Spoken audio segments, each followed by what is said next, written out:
selamat pagi. Mari awali hari ini dengan semangat baru dengan mendengarkan renungan pagi. Kamis 13 Agustus 2026. Judul renungan pagi kita hari ini, memasuki tahun 1888. Wahyu 13 ayat 11. Dan aku melihat seekor binatang lain keluar dari dalam bumi dan bertanduk dua sama seperti anak domba, dan ia berbicara seperti seekor naga. Pada awal tahun 1888, Uriah Smith membuka tajuk di majalah Review dengan pandangan yang penuh pengharapan. Ia menulis, "Kita alihkan pandangan kita ke masa mendatang. Prospeknya dari tahun ke tahun semakin jelas. Buktinya semakin pasti bahwa kita tidak mengikuti dongeng yang dibuat-buat dengan licik dalam memberitakan kedatangan Tuhan yang segera. Nubuatan-nubuatan semakin mendekati penggenapannya. Peristiwa-peristiwa bergerak dengan kecepatan yang semakin tinggi. Firman Tuhan menunjukkan kebenaran yang nyata dan menghibur setiap orang percaya yang rendah hati dengan pemikiran bahwa harapan yang dibangun di atas firman itu tidak akan pernah gagal." Ketua General Conference G.E. Butler juga menyampaikan pandangan yang serupa pada bulan Januari. Ia menulis, "Kita memiliki banyak alasan untuk bersyukur kepada Tuhan dan menguatkan hati saat kita memasuki tahun 1888. Ia mencatat bahwa Gereja Masehi Advent Hari ke-7 tidak pernah mengambil pendirian tentang penafsiran Alkitab yang telah membuat mereka terpaksa harus menyerah. Sebaliknya, setiap tahun kita memiliki bukti yang semakin banyak bahwa kita benar dalam penafsiran kita tentang tema-tema nubuatan besar yang menjadi ciri khas kita sebagai suatu umat."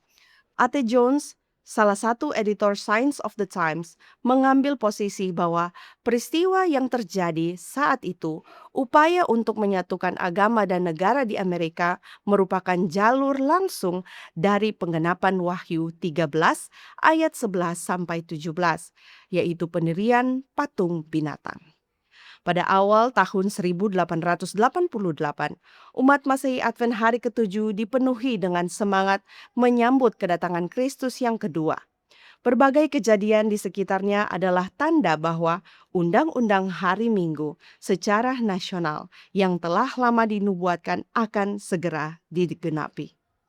Penafsiran Advent terhadap Wahyu 13 menunjukkan bahwa pertikaian akhir zaman antara mereka yang menghormati Sabat sejati dan mereka yang mengikuti binatang itu akan segera terjadi.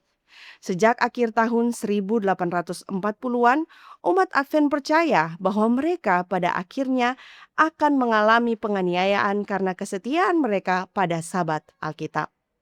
Dalam konteks historis dan teologis seperti itu, tidak sulit untuk memahami mengapa Wahyu 14 ayat 12.